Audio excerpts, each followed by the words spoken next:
স্বাগতম জানাচ্ছি life in স্কটল্যান্ডে।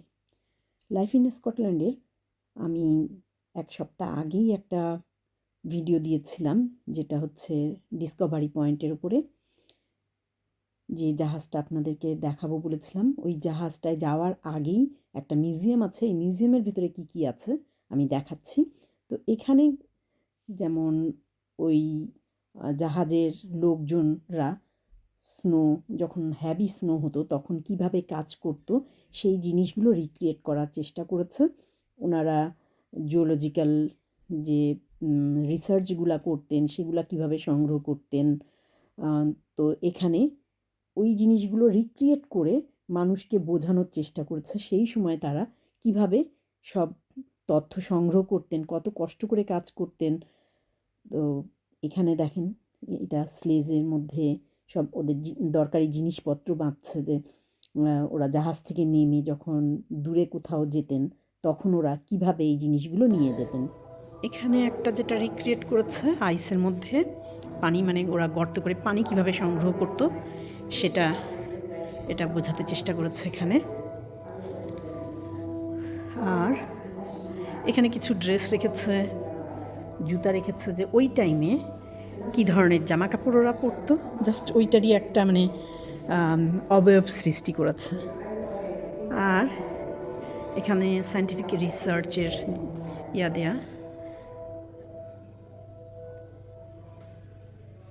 এই এখানে তো জার্নি কন্টিনিউ মানে এখান থেকে যেতে হবে আমাকে ওই পাশে।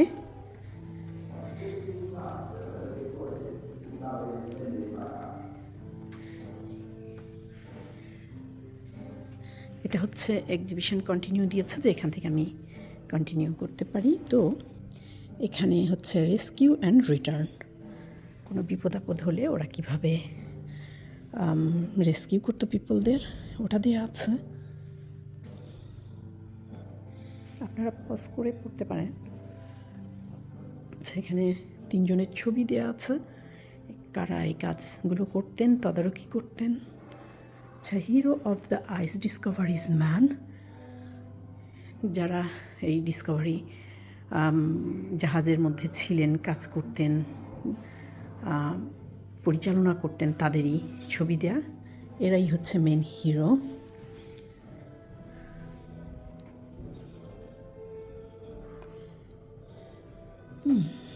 অনেক কিছু জানার আছে, একদিনে আসলে দেখে সম্ভব না, পুরোটুক মনে রাখাও সম্ভব না। তবে আমরা পড়তে পারি, পড়ে পড়ে জানতে পারি অনেক কিছু। জানার তো আর শেষ নেই, তাই না? 1910 সাল থেকে 1912 সাল পর্যন্ত ছিল এটা।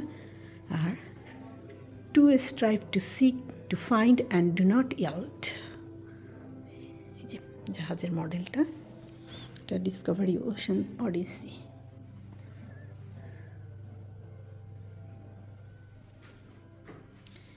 এটা হাডসন বে কোম্পানি ইয়ার্স।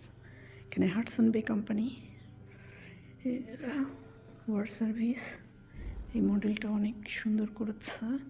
আচ্ছা, এটা model of Discovery made by author Samuel Duel who serve on the ship 1910 to 1911। 1 বছর উনি এখানে কাজ করছেন, ওয়ার সার্ভিস এগুলা। ওকে,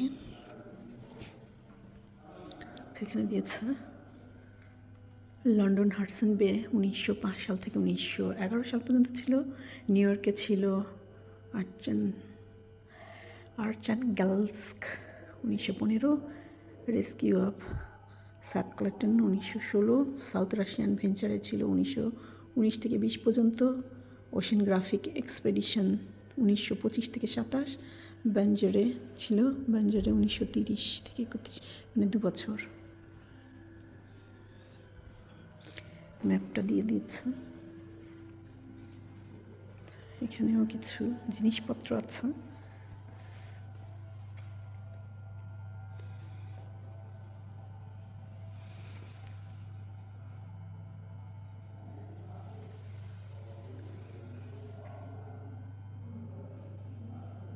আমাদের হ্যান্ডস গ্লোভগুলো কেমন ছিল।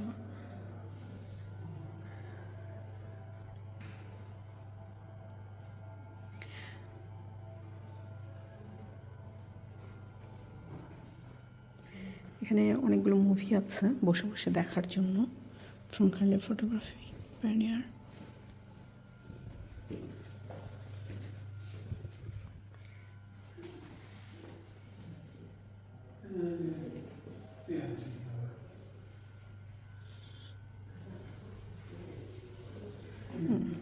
এখানে বিভিন্ন ন্যাশনালিটির যারা ছিলেন তাদের ইয়া দেওয়া আছে। তো যত ন্যাশনালিটি, আমার ন্যাশনালিটি এখন হচ্ছে ব্রিটিশ।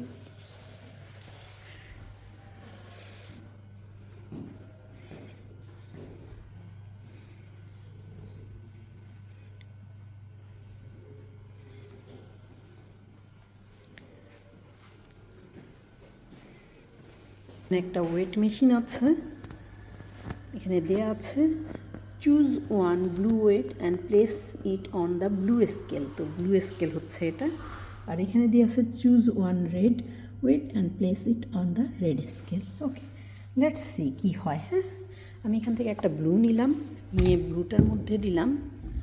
ও মাই গড, এমন হলো। এখন একটা রেড দিই।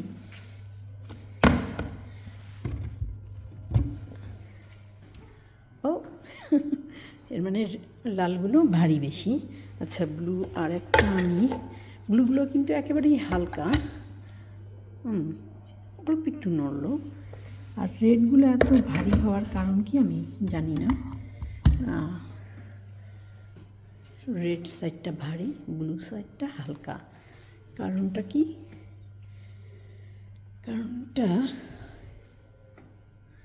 Did you know fin whales get their name from the easy to spot fin near their tail? They can weigh up to 45,000 kg. That's heavier than 3 lorries. My goodness.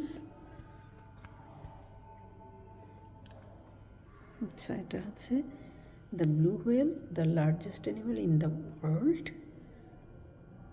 R maximum length হচ্ছে 27 metre, female হচ্ছে 33.5 মিটারের। মানে পুরুষ হোয়েলের চাইতে মহিলা হোয়েলের length মানে লম্বায় অনেক বেশি। আচ্ছা, আর অ্যাডাল্ট ম্যাক্সিমাম 200 টন হয়, এভারেজে 110 থেকে 120 টন হয়। Length and birth 6 to 7 meters. Okay, weight at birth 3 ton. My goodness. মানে যখন ওরা জন্মগ্রহণ করে একটা হোয়েলের বাচ্চা, তখন অলরেডি সে 6 থেকে 7 মিটার, মানে প্রায় 10 গজ। ও মাই গড। অ্যান্ড যখন তারা জন্মগ্রহণ করে 3 টনের হয়, মানে 40 কেজিতে 1 টন, তাহলে বোঝেন যে 3 ton. My goodness. Life span এখন 90 বছর। আচ্ছা, এরা প্রায় বেঁচে থাকে 90 বছর পর্যন্ত। ইন্টারেস্টিং। আর এখানে দেয়া আর্টল্যান্ডিং সায়েন্স টুডে। আচ্ছা, এগুলো আপনারা পজ করে পড়ে নিতে পারেন।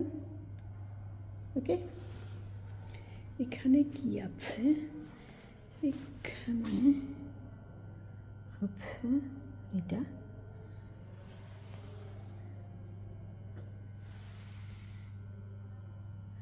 এখানে আছে